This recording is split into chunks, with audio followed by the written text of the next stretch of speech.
Buen día, mi nombre es Laura Stephanie Campos. Presento la introducción al tema Las leyes de Kepler como proyecto final de ecuaciones diferenciales. Desde inicios de la humanidad, el hombre ha tratado de explicar el movimiento de la Tierra, del Sol y de los planetas. Uno de los primeros esquemas que tuvimos fue el esquema geocéntrico. Todo gira alrededor de la Tierra, incluyendo el Sol, la Luna y los demás planetas. Kepler descubrió que los cuerpos celestes, planetas, estrellas, cometas, no se mueven como lo determina el movimiento circular uniforme, como se había planteado en este modelo geocéntrico, sino que se mueven en trayectorias elípticas. Esquema heliocéntrico. En la antigüedad la astronomía se basaba en la teoría geocéntrica, según la cual el Sol y los planetas giraban en torno a la Tierra. Nicolás Copérnico demostró que los planetas giraban alrededor del Sol, lo que se llamó teoría heliocéntrica.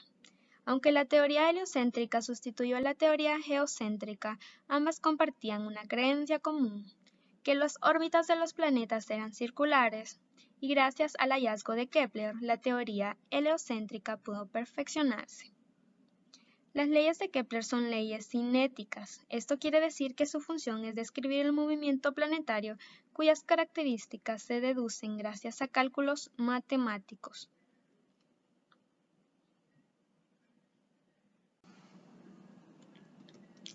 Johannes Kepler fue un astrónomo alemán nacido el 27 de diciembre de 1571 y falleció el 15 de noviembre de 1630 a los 58 años, conocido principalmente por descubrir y describir las leyes que explican el movimiento de los planetas alrededor del Sol. Y aunque Kepler es mayormente conocido por sus leyes que definen a los movimientos planetarios, también hizo otras contribuciones notables a la ciencia, y sus aportes fueron: afirmó que la gravedad depende de dos cuerpos en lugar de uno, alegando que la Luna es la causa del movimiento de las mareas de la Tierra. Mencionó la rotación del Sol y creó la palabra satélite. Trató de usar sus conocimientos para medir la distancia a las estrellas. Hizo varias contribuciones a la matemática, incluyendo la creación de métodos de cálculo más rápidos y supuso la base del cálculo integral. Investigó el volumen de muchos cuerpos sólidos. Fue el primero en explicar los principios del funcionamiento del telescopio. Conociendo quién fue Johannes Kepler, vamos a definir qué son las leyes de Kepler.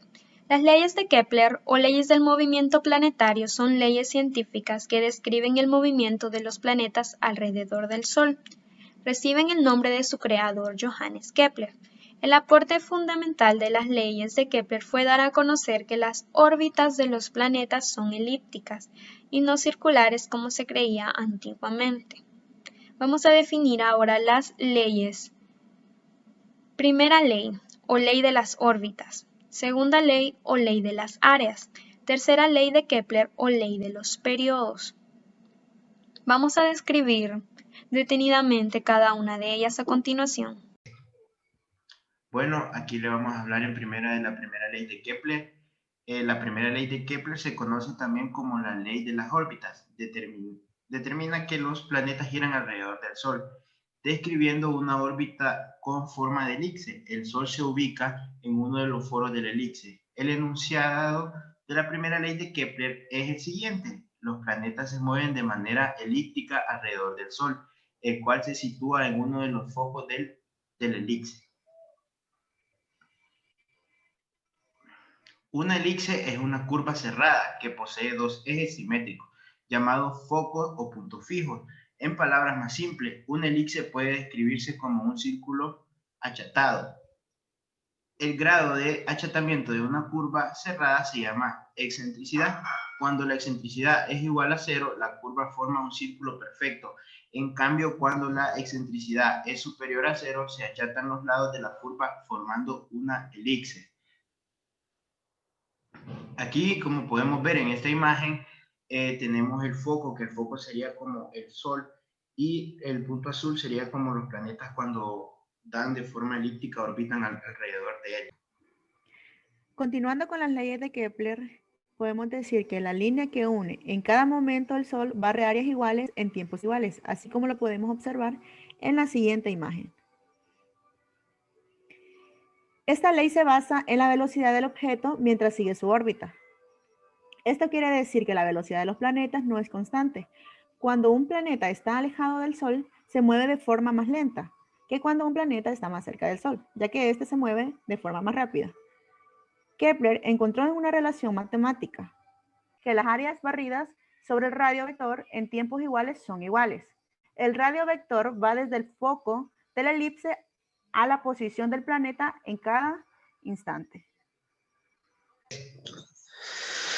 Continuando con el tema sobre las leyes de Kepler, ahora hablaremos sobre la tercera ley de Kepler, que nos dice que el cuadrado del periodo de la órbita dividido por el cubo del radio de la órbita es igual a una constante para ese objeto en órbita. La tercera ley de Kepler establece que el tiempo que demora un objeto en dar una vuelta dividido por el cubo de la distancia promedio entre este y el Sol es constante. En esa ecuación podemos notar que las constantes T nos identifican el periodo de la revolución. La D nos marca la distancia que hay entre el planeta y el Sol, y la K es la constante de Kepler. Eso significa que los planetas más alejados del Sol solo tienen años más largos.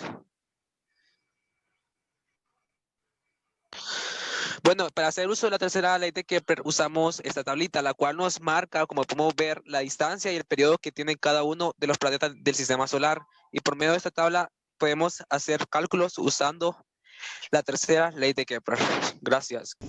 Hola, mi nombre es Olvin Eduardo y le voy a dar una breve demostración de la segunda ley de Kepler, que nos dice que el radio de vector que une el planeta y el Sol barre áreas iguales en tiempos iguales. Para esta demostración vamos a basarnos en la ley de gravitación universal de Newton, que dice que la fuerza que ejerce un objeto dado con masa m1 sobre otro con masa m2 es directamente proporcional al producto de las masas e inversamente proporcional al cuadrado de la distancia que los separa. Para esto vamos a fijar como el origen de nuestro sistema a el Sol, que va a tener una masa m.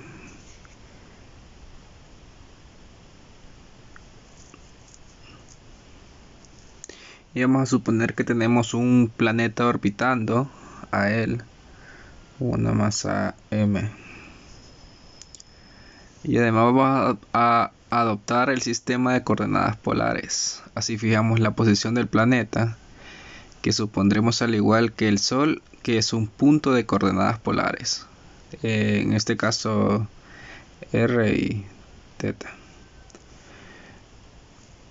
Vamos a llamar a UR al vector unitario en dirección del radio vector que une al Sol con nuestro planeta, y Uθ al vector unitario perpendicular al anterior y en la dirección en la que aumenta t.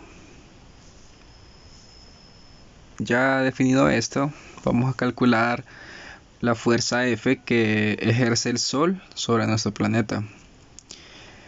De la segunda ley de Newton sabemos que F es igual a la masa por la aceleración, pero para esto necesitamos nuestra aceleración en coordenadas polares. Para llevar a coordenadas polares sabemos que los vectores unitarios con coordenadas cartesianas son constantes, pero en polares varían en dirección y sentido. Lo que queremos saber es cómo varían con el tiempo los vectores unitarios u sub r y u sub θ. Para esto necesitamos poner u sub r y u sub θ en función de i y j. Esto lo vamos a lograr con trigonometría. Sabemos que si este ángulo θ es igual a este, podemos encontrar la función de sub r y sub θ en i y j. Bueno, nos quedaría de esta forma. Bien, ahora vamos a derivar el vector sub r con respecto al tiempo, que esto al final nos quedaría como menos seno de teta por i más coseno de teta por j por la derivada de teta entre la derivada de t. Esto que vemos aquí, si nos fijamos, es lo mismo que u sub teta. Bueno, aquí lo tenemos. Al igual que con u sub r, lo vamos a derivar a u sub teta. También nos queda, bueno, podemos al final sacar el signo negativo como factor común también, y nos queda el coseno de teta por i más el seno de teta por j por la derivada de teta sobre el tiempo, que esto es equivalente a ur. Bueno, guardando esas equivalencias, vamos a lo siguiente, que es bueno, aquí vemos r, que r es el vector posición en coordenadas polares. Bueno, la velocidad, como sabemos, es la derivada del vector de posición con respecto al tiempo. Aquí lo podemos ver. Entonces vamos a derivar la velocidad en función del tiempo, que nos queda la derivada de r respecto a t por el vector u sub r más r, la derivada del vector u sub r entre la derivada del tiempo. Bien, pero lo que queremos encontrar en este caso sería la aceleración, y para encontrar la aceleración tenemos que derivar la velocidad una vez más con respecto al tiempo. Bien, aquí estamos haciendo esa derivada y al final agrupamos términos u sub r y u sub teta, y al final nos queda r con la segunda derivada de teta más 2r derivada de teta derivada de r con u sub teta más la segunda derivada de r menos r por la segunda derivada de teta, todo esto en u sub r. Ya una vez encontrada la aceleración, lo que nos queda es sustituirla en la fuerza. Para este caso vamos a descomponer la fuerza en fuerza central, que sería esta, y fuerza tangencial, que sería esta. Esto es válido para cualquier tipo de fuerza. Bueno, todas las anteriores fórmulas son básicamente para la segunda ley de Newton. En este caso solo vamos a quedar con el aspecto de esta fuerza. Bien, ahora solo nos queda decir que esta es una fuerza de tipo gravitatorio, y en este caso solo tienen tipo central y no tienen componente tangencial. Bajo esto lo que podemos decir es que nuestra parte tangencial es forzosamente debe ser 0 o nula, lo cual nos da pie para esta ecuación diferencial, que escrita de otra forma sería así. Le igualamos a 0. Para resolver aquí, lo que tenemos que hacer es integrar. Integramos a ambos lados. Entonces, al lado del 0, forzosamente, o sea, lo que nos puede quedar es que nos da una constante. En este caso, una constante h. Queda el r cuadrado por la derivada de teta. Bueno, como podemos ver aquí, es un r cuadrado es una área, y la derivada de teta pues es el cambio en el tiempo del ángulo. Bueno, si analizamos la ley de Kepler, lo que podemos ver es que bueno, aquí tenemos abajo también en función de Kepler la ecuación. Nos dice que A de t es el área recorrida por R de t a partir de una posición fija de referencia. Todo esto en un tiempo, en ese cambio de tiempo de T2 a T1. Lo que vemos aquí es que esta ecuación nos queda diciendo exactamente lo que dice la segunda ley de Kepler, que es que el radio vector que une el planeta y el Sol barre áreas iguales en tiempos iguales. Bien, con esto doy por finalizada mi participación. Espero les haya gustado el video y gracias por su atención.